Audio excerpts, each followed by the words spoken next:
안녕하세요. 제 발등 스스로 찍었던 여자입니다. 인생은 선택의 연속이라는 말이 있죠.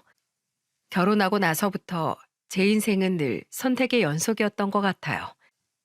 저는 결혼하면 정말 행복한 가정을 꾸리겠다는 자신감이 있었어요.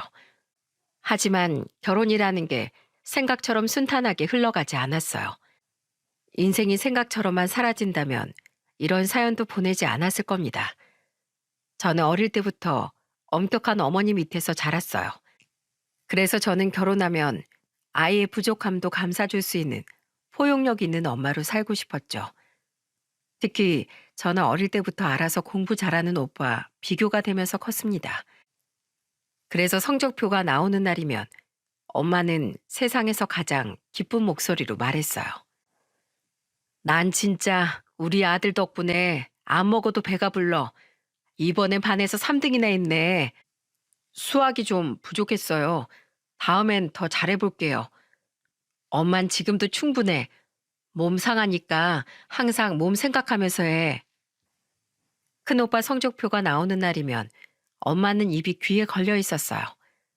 저는 특출나게 공부를 잘하는 것도 아니고 그렇다고 예체능적으로 재능이 있는 것도 아니었습니다.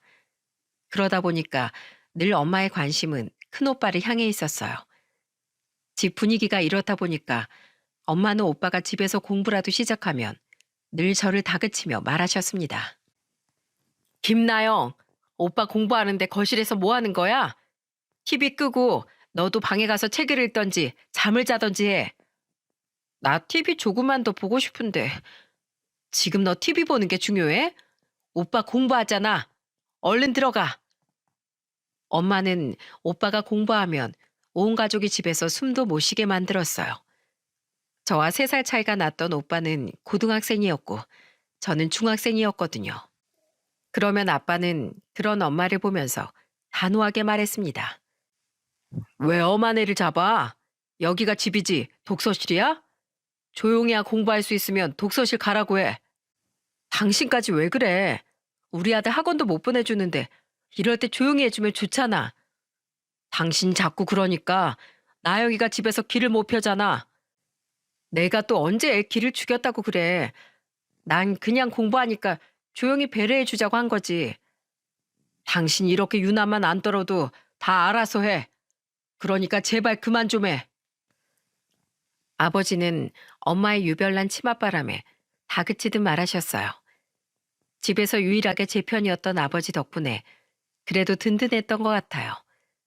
그렇다고 엄마가 완전히 오빠만 위하던 분은 아니셨습니다. 아버지와 다툰 날 엄마는 제가 있는 방으로 와서 미안한 목소리로 말하셨습니다. 나영아, 아까 엄마가 화내서 속상했어? 속상하긴 한데 오빠 시험 기간이니까 엄마 말도 이해해요.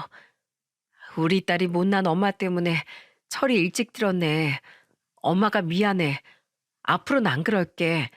그러니까 엄마 한 번만 용서해줘. 아니야. 나 엄마한테 화 안 났어. 난 엄마 좋아. 정말? 그럼 내일 엄마랑 데이트하러 갈까? 좋아. 엄마랑 영화도 보고 맛있는 것도 먹어야지. 엄마는 방에서 혼자 있는 저를 보고 위로해 주셨습니다. 항상 마음으로는 자식들을 공평하게 아껴주셨지만 지내다 보면 엄마도 모르게 오빠한테 더 신경을 쓰게 됐던 거예요. 그래서 전 엄마가 원망스러웠던 적은 없었어요. 그리고 엄마와 둘이 데이트를 나가면 엄마는 늘 저한테 맞춰주려고 하셨습니다. 우리 딸 뭐 먹고 싶어? 오늘은 엄마랑 오랜만에 데이트하는 날이니까 나영이 먹고 싶은 걸로 먹자. 나 그럼 파스타 먹을래. 그래, 그럼 우리 딸 먹고 싶은 거 다 시켜. 오빠 시험 기간이 다가오면 예민해지는 엄마였지만 오빠한테 밀려서 서운해할 저를 가장 잘 챙겨준 사람 역시 엄마였습니다. 그래서 그날 저녁 저는 집으로 돌아가는 길에 엄마한테 진지한 목소리로 말했어요.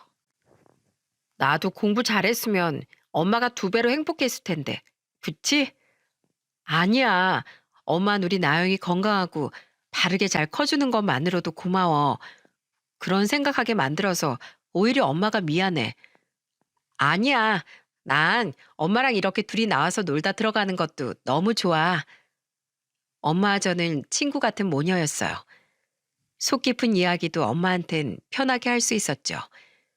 열 손가락 깨물어 안 아픈 손가락 없다지만 그래도 조금 더 아픈 손가락은 있을 수도 있지 않겠습니까? 넉넉한 형편이 아닌데도 알아서 공부 척척하는 오빠가 엄마 눈엔 얼마나 기특했을까 싶더라고요. 그런데 오빠도 엄마의 과분한 사랑에 저한테 미안한 목소리로 말하기도 했어요. 나영아, 아깐 내가 방에서 숙제 좀 하느라 그랬어. 사실 난 주변에 소음 들려도 집중에 방해되거나 하지 않아. 그러니까 내 걱정 말고 그냥 편히 쉬어. 아니야. 오빠 공부하는데 나도 방해하고 싶지 않거든. 괜히 나 때문에 너 불편할까 봐 그랬지. 내가 무슨 고시 공부하는 것도 아닌데 그냥 편하게 있어. 내가 엄마한테 괜찮다고 말할게. 오빠도 예민한 편이 아니라서 그런지 가족은 무던하게 다 잘 지냈어요. 그래도 저는 오빠가 고등학교 3학년이 됐을 때 집중해서 공부할 수 있게 최대한 조심했습니다. 부모님과 저는 오빠가 원하는 대학교에 갈 수 있길 간절히 바랬어요. 성실하게 자기 일 잘하는 사람이니까 문제가 없을 거라고 생각했죠. 하지만 하늘은 저희 가족의 편이 아니었던 모양이에요. 수능을 일주일 앞두고 오빠는 불의의 사고로 세상을 떠나고 말았어요. 저는 학교에서 수업을 듣던 중 선생님의 다급한 부름에 교무실로 갔습니다. 선생님 부르셨어요? 나영아, 놀라지 말고 들어. 지금 오빠가 병원에 있다고 하는데 너도 가봐야 할 것 같아. 오빠가 병원에 있다고요? 왜요? 오빠한테 사고가 있었던 것 같아. 그러니까 어서 병원으로 가봐. 저는 오빠가 사고를 당했다는 말에 가슴이 쿵 내려앉았어요. 아침까지만 해도 웃으면서 인사를 나누던 오빠가 병원에 있다는 게 믿기지 않았습니다. 선생님 말에 저는 학교를 나와서 병원으로 갔어요. 정말 날벼락 같은 소식에 정신이 나가는 것 같았습니다. 그렇게 병원으로 달려갔는데 교통사고로 사경을 헤매고 있는 오빠가 응급실에 있단 말을 들었어요.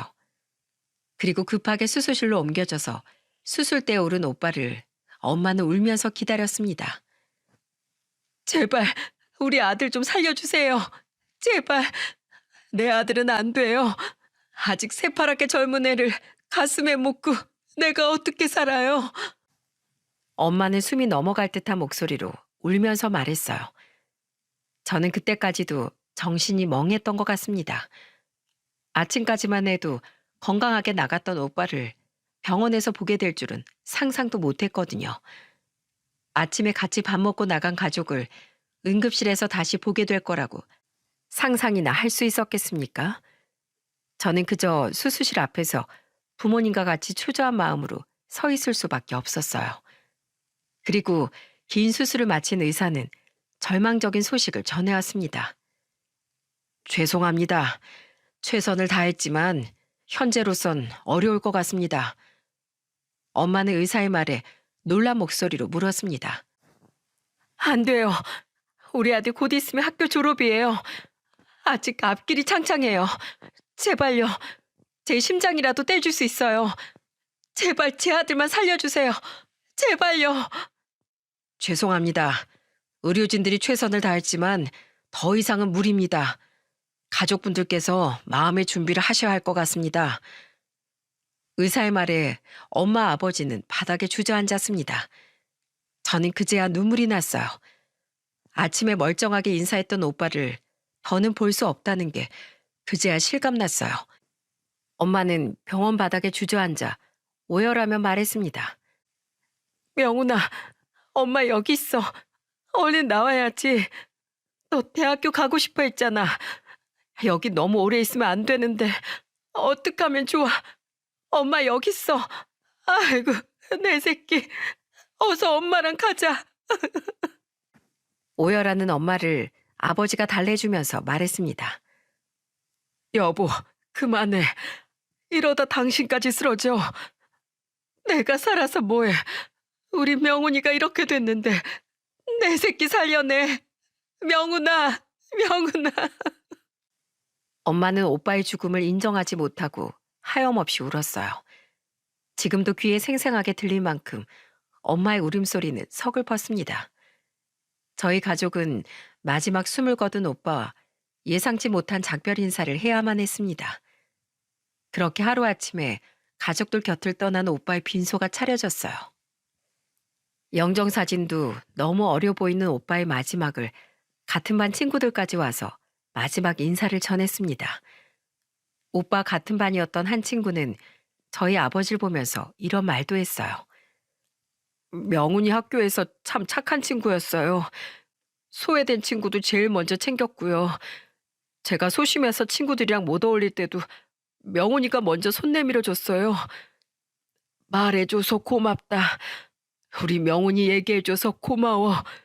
아마 친구들이 이렇게 와줘서 명훈이도 외롭지 않게 갔을 거야. 오빠는 학교 생활도 성실하게 하던 모범생이었어요. 그런 오빠가 허망하게 갔다는 게 믿기지 않았습니다. 엄마는 너무 울어서 지쳐 쓰러질 정도였어요. 그때 정말 엄마는 정신이 나간 사람 같았습니다. 겨우 깨어난 엄마는 아버지를 보면서 말했어요. 여보, 나 악몽 꾼 것 같아. 우리 명훈이 지금 집에 있지? 그렇지? 왜 그래? 당신 정신 차려. 당신이 이러면 명훈이가 어떻게 가? 명훈이가 가긴 어딜 가. 날 두고 갈 리가 없어. 여보, 우리 명훈이 데리러 가자. 학교 지금 끝났을 텐데 얼른 가자.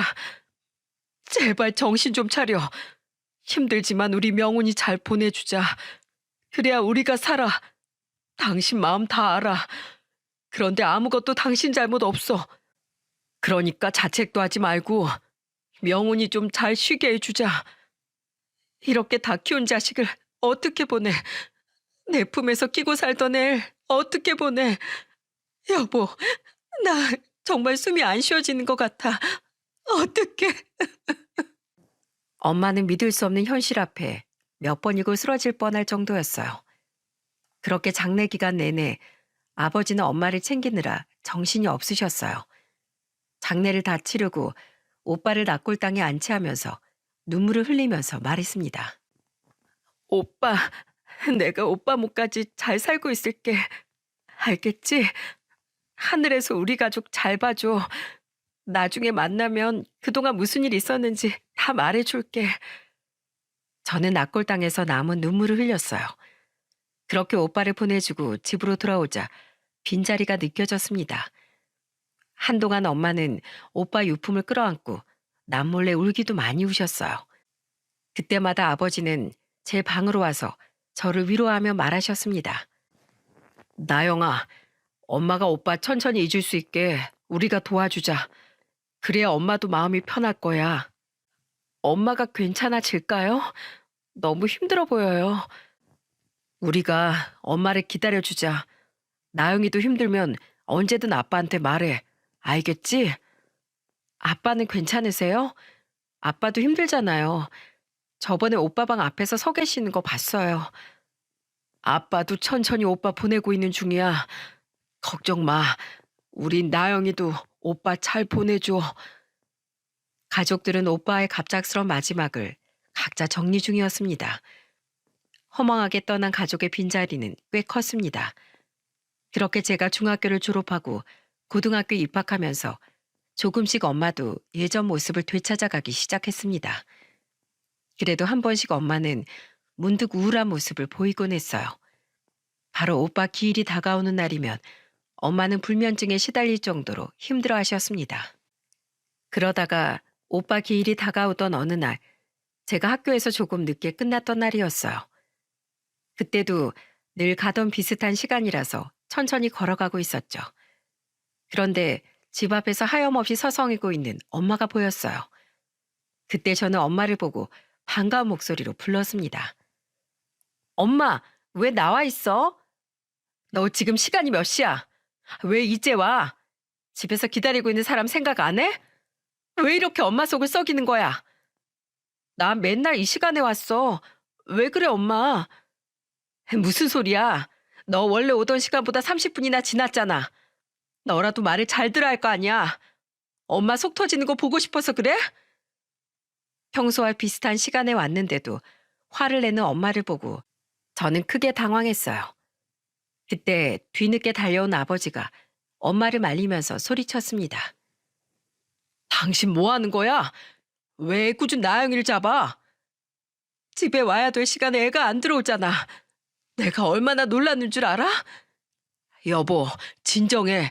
나영이 이렇게 왔잖아. 아무 일도 없어. 엄마는 제가 조금 늦으니까 덜컥 겁이 났던 겁니다. 아버지와 제가 조금만 늦어도 엄마는 불안에 떨었어요. 그 후 엄마는 트라우마 치료를 받을 만큼 몇 년 동안이나 힘들어 했습니다. 살도 쏙 빠진 엄마를 기쁘게 해주고 싶었어요. 그래서 정말 밤새도록 공부를 했던 적도 있었습니다. 그런데 엄마는 그런 저를 보면서 슬픈 목소리로 말하셨어요. 나영아, 엄마가 미안해. 어? 엄마 아직 안 잤어? 일찍 자. 난 시험 공부할 게 남았어. 요새 왜 이렇게 밤새도록 공부하는 거야? 학생은 이 시간에 잠을 자야지. 난 엄마 기분 좋게 해주고 싶어서 공부라도 열심히 해보려고.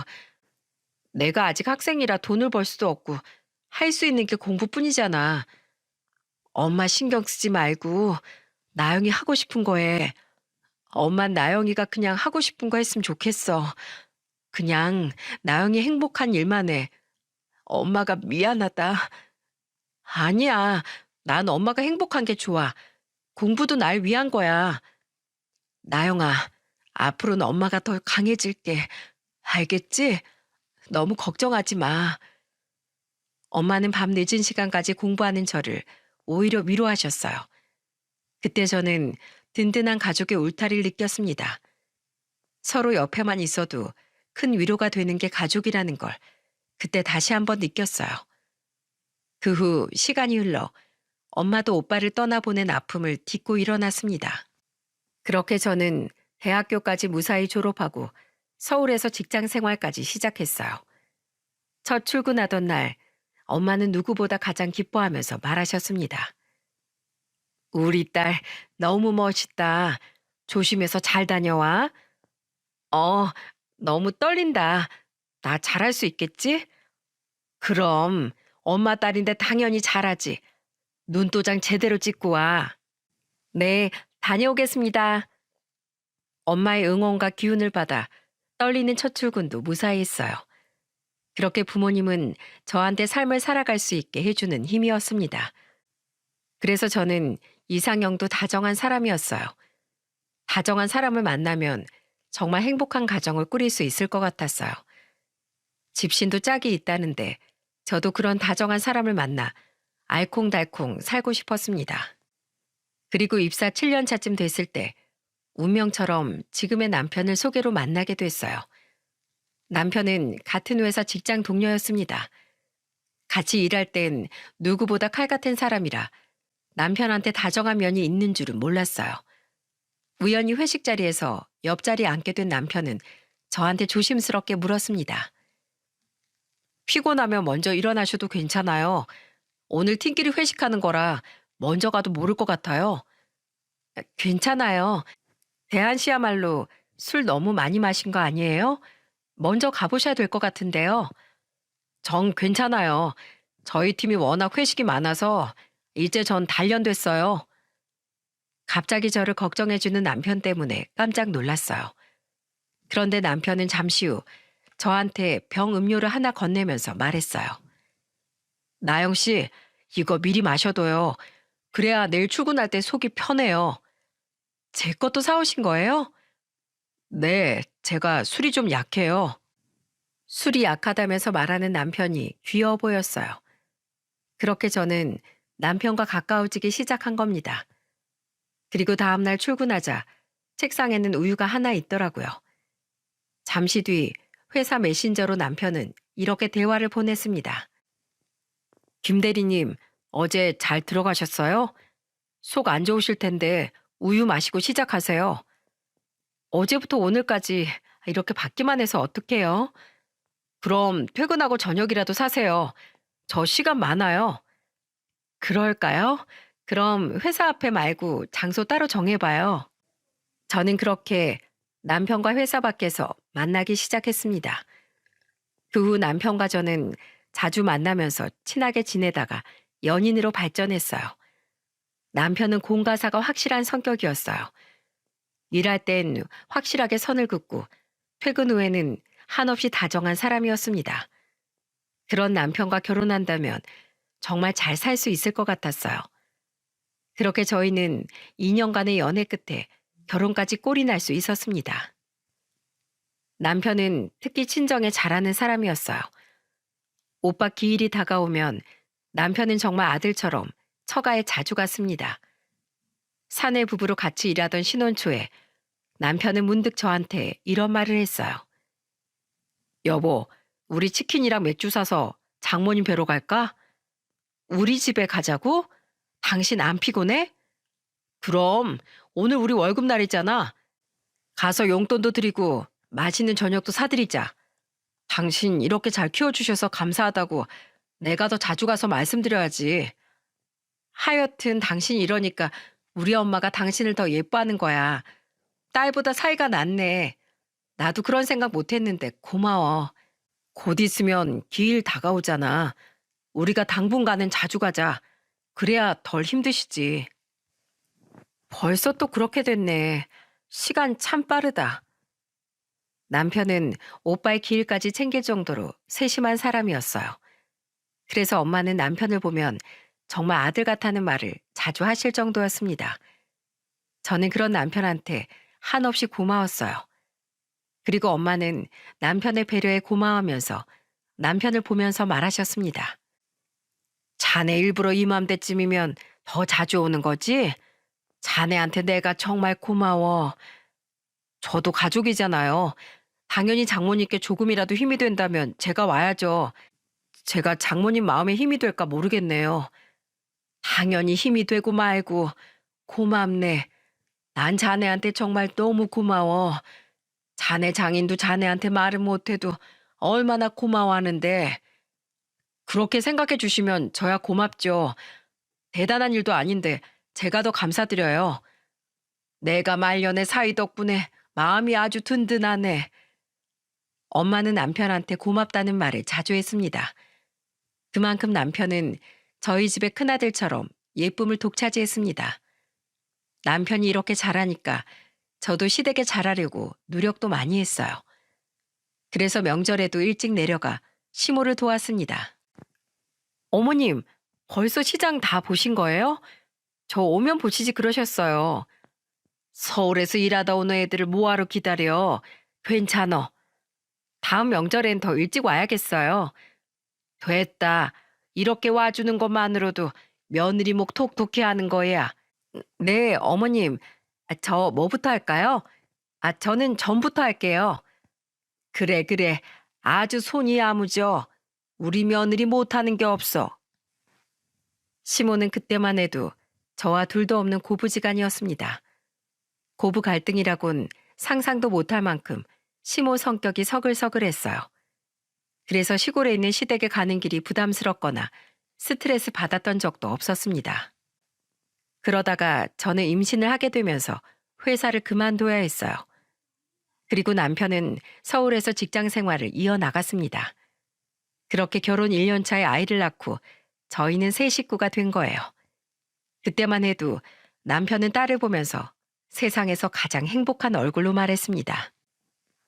아이고, 우리 딸 누구 닮아서 이렇게 예쁠까? 큰딸은 아빠 닮는다던데 아빠 닮았나? 저는 그런 남편을 보면서 어이없는 목소리로 말했어요. 누가 보면 당신이 낳은 줄 알겠어. 그렇게 딸이 예뻐서 출근은 어떻게 하나 몰라.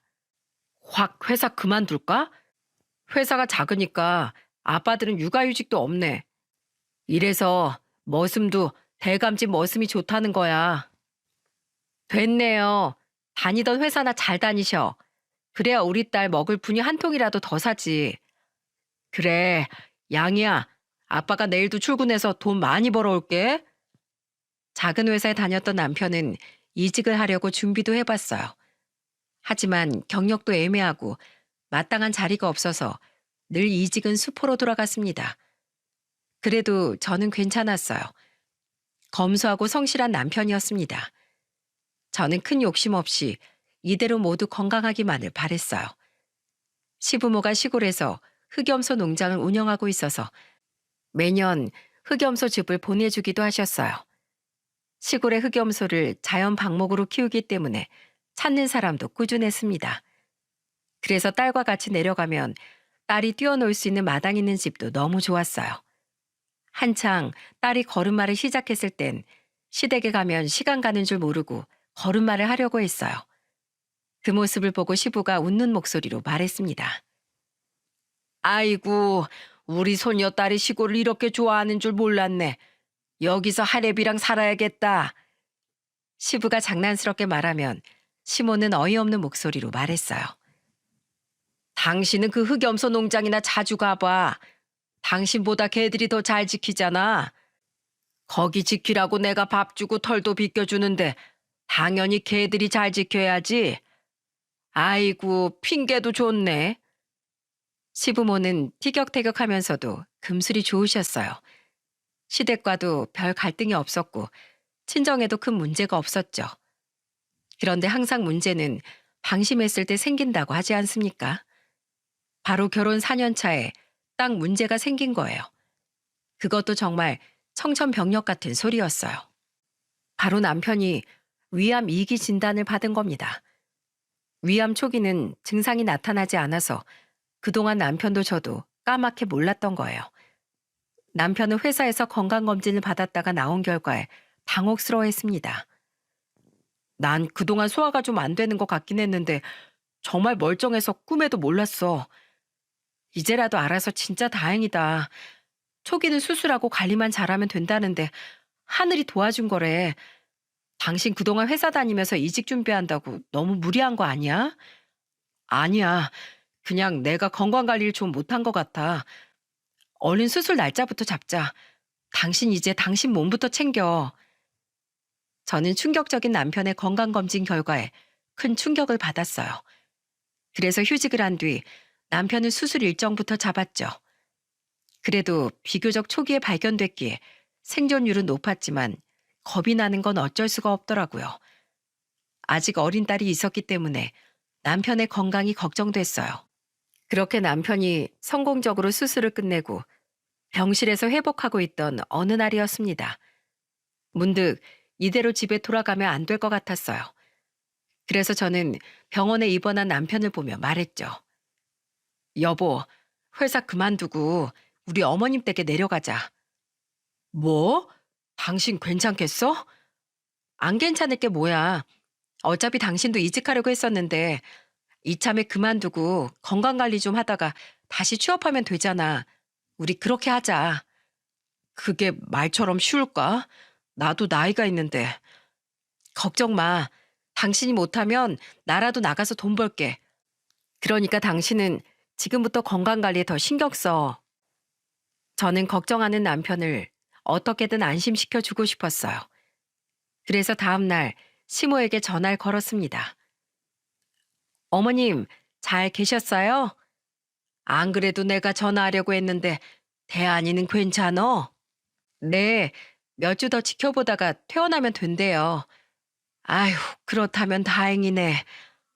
어머님, 다른 게 아니라요.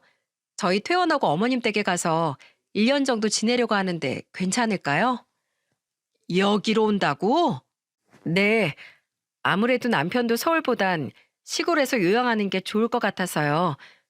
회사도 어차피 이직하려고 했으니까 이번에 쉬면서 천천히 준비하게요. 그리고 제가 어머님 일 도울게요. 아이고, 너희들 온다고 하면 여기 일거리가 천지야. 안 그래도 일손 부족했는데 잘 됐네. 나도 우리 아들 여기서 쉰다고 하면 두 팔 벌려 환영이야. 시모는 저희가 시골로 내려간다는 말에 누구보다 기뻐했어요. 아무리 암 초기였어도 자식이 아픈데 걱정 안 할 부모가 있겠습니까? 그래서 시모는 저한테 흑염소 농장에서 할 수 있는 일까지 찾아줬어요. 마침 일손이 부족했던 시모는 270만 원의 월급을 주기로 하고 저한테 일할 기회를 준 겁니다. 그렇게 저는 남편과 같이 딸까지 데리고 시골로 내려갔어요. 오로지 남편이 공기 좋은 곳에서 잠시나마 요양하길 바라는 마음이었습니다. 평소 고부 갈등도 없던 저는 용감하게 시댁으로 제 발로 간 거예요. 그리고 그곳이 호랑이 굴로 변할 줄은 상상도 못했습니다. 그곳에서 저는 한 7개월 정도 일했었는데 정말 지옥과도 같았던 7개월이었어요. 첫 한 달은 정말 딸도 잘 지내고 남편도 편해 보여서 생활이 너무 만족스러웠습니다. 그러다 문제의 발단은 제가 읍내에 나갔다가 개업떡을 받아오면서 시작됐어요. 그때 시모는 제가 가져온 떡을 보면서 의심스러운 목소리로 말하셨습니다. 너 그 떡 어디서 난 거야? 아, 이거요. 읍내 머리하러 나갔다가 개업떡이라면서 받았어요. 무슨 가게가 개업했길래? 정육점이 생겼더라고요. 남자 사장님이셨는데 너무 친절하셔서 다음에 고기 좀 사와야겠어요. 뭐? 남자 사장? 넌 그럼 모르는 남자가 주는 떡을 덜컥 좋다고 받아온 거야? 그냥 개업한 가게 개업떡이잖아요. 넌 시골이 얼마나 작은 줄 알아? 옷깃만 스쳐도 반나절이면 소문이 다 나는 동네야. 애 엄마가 해벌레거리고 다니면 사람들이 욕해. 저는 시모의 갑작스런 호통에 당황스러웠습니다. 이게 무슨 일인가 싶었죠. 그때도 남편도 당황스러운 표정으로 시모를 보면서 말했어요. 엄마, 왜 그러세요? 너무 과민 반응하시는 거 아니에요? 남편이 몸이 안 좋으면 아내가 지조를 지켜야지. 하여튼 조심해. 이 동네 보는 눈이 몇 개인데. 남편도 저도 당황스러울 만큼 예민하게 반응하는 시모를 보고 당황스러웠어요. 그리고 그날부터 시모와 전쟁이 시작된 겁니다. 그날은 밖에서 흑염소 농장 울타리를 점검하는 날이라서 선크림을 바르고 있었어요. 그때 저를 본 시모가 기겁을 하더니 황당한 말씀을 하기 시작했습니다. 너 얼굴에 뭘 바르는 거야? 그냥 나와. 누구 보여주려고 아침부터 거울을 봐? 선크림 바르는 거예요. 저도 이제 나이가 있는데 이런 걸 발라야 기미가 안 생기죠. 너는 남편 건강도 안 좋은데 피부 관리하는 거야? 자외선은 원래 몸에도 안 좋아요. 어머님도 바르세요. 됐다. 어차피 모자 쓰면 될걸. 뭐하러 얼굴에 그런 걸 발라? 괜한 짓 하지 말고 얼른 모자 쓰고 나와. 시모는 제가 선크림만 발라도 화를 내셨어요. 그 선크림이 피부를 밝게 해주는 것도 아니고 정말 로션 같은 선크림이었어요. 그래서 시모의 반응이 당황스러울 수밖에 없었습니다. 그날 일하는 내내 시모는 저한테 잔소리하듯이 별소리를 다 하실 정도였습니다. 남편이 아플 땐 항상 아내가 조신하게 있어야 하는 거야. 네가 그렇게 얼굴에 분칠하고 다니면 사람들이 욕해. 분칠이라뇨. 그냥 선크림 바른 거예요. 자꾸 그런 말씀하지 마세요. 저 그런 생각도 없고 어머님 아버님 얼굴에 먹칠할 만한 행동도 한 적 없어요. 꼭 지금이 아니라도 앞으로 조심하라는 거야. 괜히 여기 와서 신나서 돌아다니지 말고. 저는 대체 시모가 어떤 생각인지 감이 안 왔어요. 그런데 그날 이후 시모는 더 노골적으로 저를 압박하기 시작했습니다. 제가 딸을 데리고 목욕탕에 갔을 때 어떤 황당한 일이 있었는지 아십니까? 그날 저는 분명히 남편한테 딸을 데리고 목욕탕에 간다고 말을 하고 나왔어요. 시부모가 집을 비워서 어쩔 수 없이 남편한테만 말하고 나온 거죠. 그런데 딸과 목욕을 하고 나오니까 시모한테 부재중 전화가 30통이나 와 있는 거예요. 저는 무슨 일이 났나 싶어서 얼른 시모한테 전화를 걸었습니다. 어머님, 무슨 일이세요? 너 지금 어디야? 전화는 왜 안 받아? 저 목욕탕 왔어요. 남편한테 말하고 나왔는데 못 들으셨어요? 뭐? 네 남편 자고 있어. 자는 애가 무슨 말을 해? 딸까지 내팽개쳐두고 어디 간 거야? 당장 안 들어와? 알고 보니까 외출했던 시부모가 남편이 자는 사이 들어와서 제가 어디 갔는지 모르셨던 겁니다. 심지어 시모는 제 딸이 남편 옆에서 같이 자고 있는 줄 알았던 거예요. 저는 너무 어이가 없어서 시모한테 말했습니다. 어머님, 저 지금 딸 데리고 목욕탕 왔어요. 뭐야? 그럼 지금 우리 아들 옆에 있는 건 뭐야? 시모는 황당한 목소리로 말하더니 남편 방으로 들어간 것 같았어요. 그리고 남편이 일어나는 소리가 나더니 남편 이불 밑에서 자고 있던 애완견이 짖는 소리가 들리는 거예요. 시모는 제대로 확인도 안 하고 전화해서 제게 화를 대뜸 냈던 겁니다. 그러자 시모는 당황한 목소리로 말했습니다. 네가 손녀 데리고 목욕탕 갔는지 어딜 갔는지 내가 어떻게 믿어? 사진 보내봐. 사진이요? 여기 목욕탕이에요. 어떻게 사진을 보내요? 왜 못 보내? 네가 결백하면 어떻게 해서든 사진을 보냈겠지. 목욕탕이 무슨 대수야? 시모가 버럭 소리를 지르자 옆에 있던 남편이 시모 전화를 뺏으면서 말했어요. 엄마, 그만 좀 하세요. 저 사람 목욕탕 간 거 맞아요. 왜 자꾸 며느리를 의심하세요? 다 의심할 만 하니까 하지. 너 이렇게 안일하게 생각하다가 큰 코 다치는 거야. 그만 좀 하세요. 그 정도 믿음도 없는 부부가 어딨어요. 제발 옆에서 이상한 부채질 좀 하지 마시라고요. 남편은 시모한테 버럭 화를 내고는 저한테 사과하며 말했습니다. 여보, 놀랐지? 내가 깜빡 잠들어서 말을 못했네. 들어올 때 우리 딸 과자라도 사주면서 천천히 들어와. 남편의 말에도 저는 마음이 잔뜩 상해 있었어요. 세상에 목욕탕에 있다는데도 사진 찍어 보내라고 우기는 시모가 세상에 어디 있습니까? 그래서 정말 그날 기분 좋게 목욕하고 나왔다가 기분만 상했네요. 그런데 이건 약과에 불과했습니다.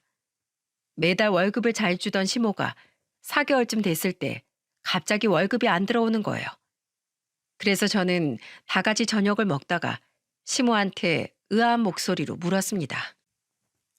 어머님, 저 오늘 월급날인데 아직 급여가 안 들어왔어요.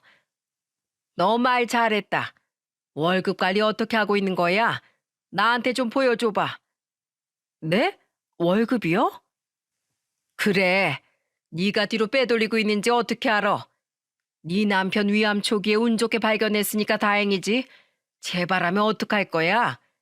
그때를 대비해서 돈 잘 모으고 있는 거야? 어서 통장 내역 좀 줘봐.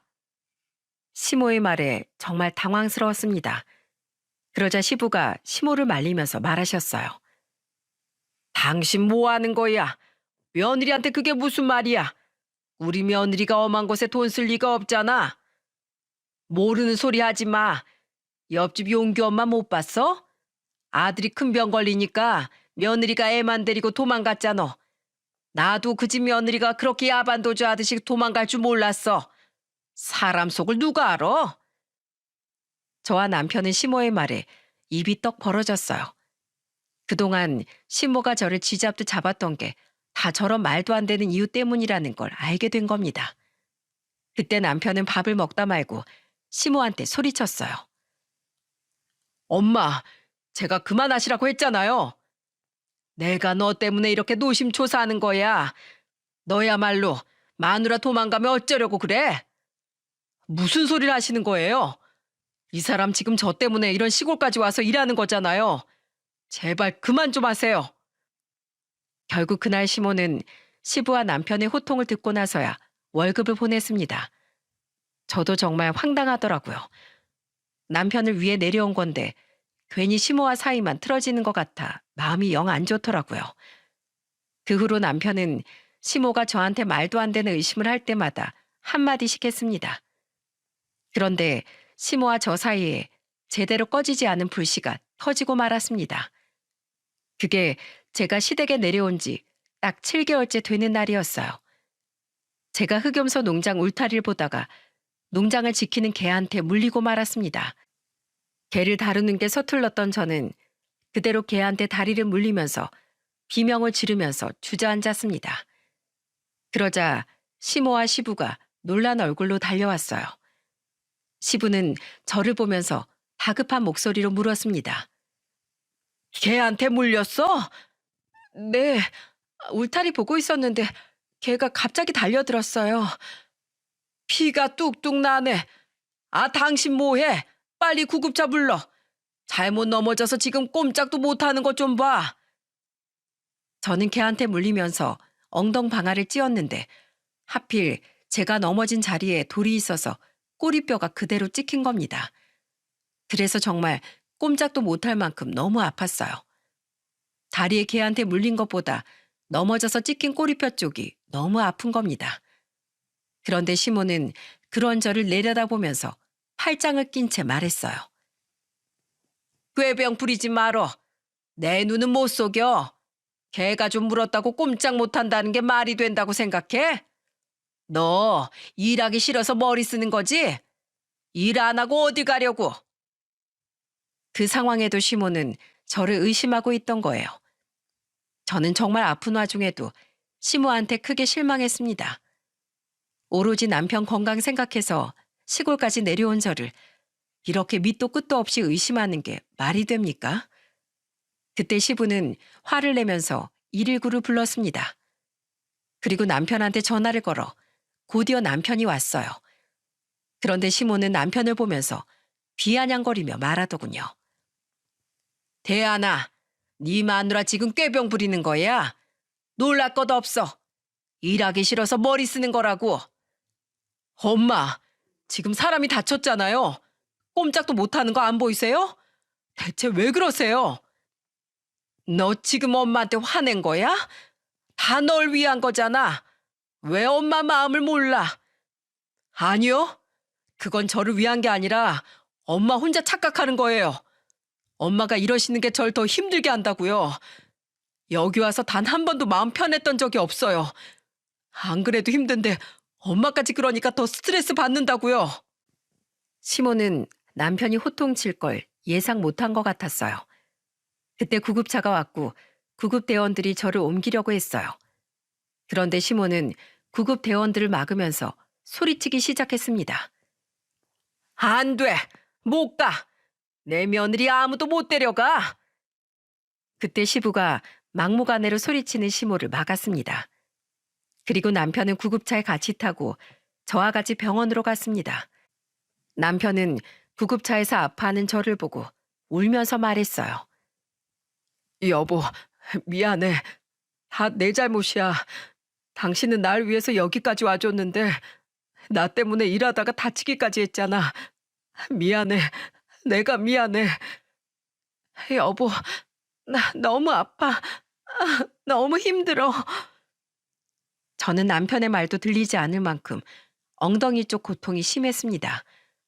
그렇게 병원으로 실려가서 확인해 보니까 꼬리뼈와 골반까지 금이 간 거예요. 그래서 전치 8주 진단까지 받게 된 겁니다. 이게 다 아팠던 이유가 있던 거예요. 그때 남편은 제가 치료에 집중할 수 있게 해주려고 시모에 대한 이야기를 일절하지 않았어요. 그래서 저는 남편한테 걱정되는 목소리로 묻기도 했습니다. 여보, 어머님은 어떻게 하고 계셔? 집은 신경 쓰지 마. 내가 다 알아서 할게. 당신은 그냥 치료에만 집중해. 남편의 말이 안심이 되면서도 왠지 걱정이 되기도 했어요. 하지만 마지막 본 시모의 말도 안 되는 모습에 저는 애써 모른 척 하려고 했습니다. 그리고 제가 치료를 끝내고 집에 갔을 때 정말 깜짝 놀랐어요. 제가 퇴원하던 날 남편은 이미 짐을 모두 싸둔 상태였던 겁니다. 그리고 남편은 제 손을 잡고 시모를 보며 말했어요. 엄마, 저 이 사람이랑 다시 서울 갈 겁니다. 엄마가 다시는 안 그런다고 하셨죠? 이미 이 사람은 여기서 몸도 마음도 다 다친 거예요. 모르시겠어요? 내가 오해라고 했잖아. 정말 오해야. 난 옆집에 며느리가 아픈 남편 두고 도망간 일이 있다고 하니까 혹시나 하는 마음에 그랬어. 정말이야. 그러니까 왜 남의 말만 듣고 며느리를 못 믿으시는 거예요? 이 사람 제 건강 생각해서 서울에서 여기까지 왔어요. 농장일 해본 적도 없는 사람이 직접 농장일까지 하면서 생계를 책임진 거라고요. 아시겠어요? 그런데도 지금 그런 말이 나오세요? 제 아내도 처가에 가면 귀한 딸이에요. 제가 엄마한테 귀한 아들인 것처럼요. 이 사람도 처가에서 귀한 자식이라고요. 대안아, 엄마 말 좀 들어봐. 다 널 위한 거였어. 제 핑계 대지 마세요. 이거 다 엄마가 괜한 걱정해서 시작된 거예요. 그때 시모는 남편한테 애원하며 사과하기 시작했어요. 시모의 해명에 저는 정말 기가 막혀서 입이 떡 벌어졌어요. 그러자 시모는 제 손을 잡으면서 울면서 말하셨습니다. 너는 내 마음 알지? 너도 자식 키워봐서 알 거 아니야. 네가 나였어도 그랬을걸? 부모가 자식 아끼는 마음이 뭐가 잘못됐겠어요. 하지만 어머님 방식은 정말 잘못된 거예요. 아들 아낀다고 며느리 의심하고 아픈 순간에도 그런 식으로 하신 거 저 아직도 가슴에 사무쳐요. 저는 남편이 아프다고 했을 때 한치 의심도 없이 남편만 생각하고 여기 왔어요. 그런 제 진심을 의심하고 짓밟은 건 어머님이세요. 저 지금 올라갈게요. 더는 여기 못 있겠어요. 저한테 괜한 의심 많은 어머님이랑 한 지붕 아래서 어떻게 있겠어요? 이대로 가면 내가 걱정스러워서 어떻게 살아. 네가 마음 좀 돌려주면 안 되겠니? 아니요. 사람이 사람한테 준 상처 쉽게 안 지워져요. 특히 제가 믿었던 어머님한테 그런 의심 받았다고 생각하면 끔찍해요. 일단 가보겠습니다. 아버님 안녕히 계세요. 저는 그렇게 시부한테 정중히 인사를 한 채 남편과 같이 서울로 올라왔어요. 그리고 저는 남편과 한동안 시모 연락을 안 받고 있답니다. 이게 바로 지난 여름에 있었던 일이에요. 시모는 지금도 저한테 손편지와 같이 흑염소 집을 보내고 계세요. 겨울에 제가 수족 냉증이 있다는 걸 아셔서 미안한 마음과 걱정스러운 마음으로 저를 챙겨주시는 겁니다. 제가 이렇게 사연을 보낸 이유도 여러분들과 고민을 나누고 싶어서예요. 시모는 제가 아픈 남편을 두고 다른 남자와 눈이 맞을까봐 저를 밑도 끝도 없이 의심했던 겁니다. 저는 시모가 저한테 이런 의심을 했다는 것 자체가 소름이 돋네요. 여러분들이 저라면 이 상황을 어떻게 하실 것 같습니까? 저는 사실 다시 연락하고 예전처럼 지낼 자신이 없네요. 한번 깨진 그릇은 다시 붙여도 못 쓸 접시가 된다고 하지 않습니까? 저는 이미 신뢰가 깨져서 예전처럼 지낼 수 없을 것 같아요. 가족은 정말 서로를 믿고 의지할 수 있어야 하는데 저는 시모가 또 저를 의심할 것 같다는 생각이 드네요. 남편이 지금은 건강하지만 또 아픈 상황이 오면 똑같은 상황이 반복될 것 같아요. 그래서 아무리 가까운 사이라도 말 한마디가 중요한 것 같습니다. 말 한마디가 오랜 관계에 금을 가게 하는 것 같으니까요. 지금은 남편도 새로운 직장에 출근하기 시작했고 저희 딸은 건강하게 어린이집에 다니고 있어요.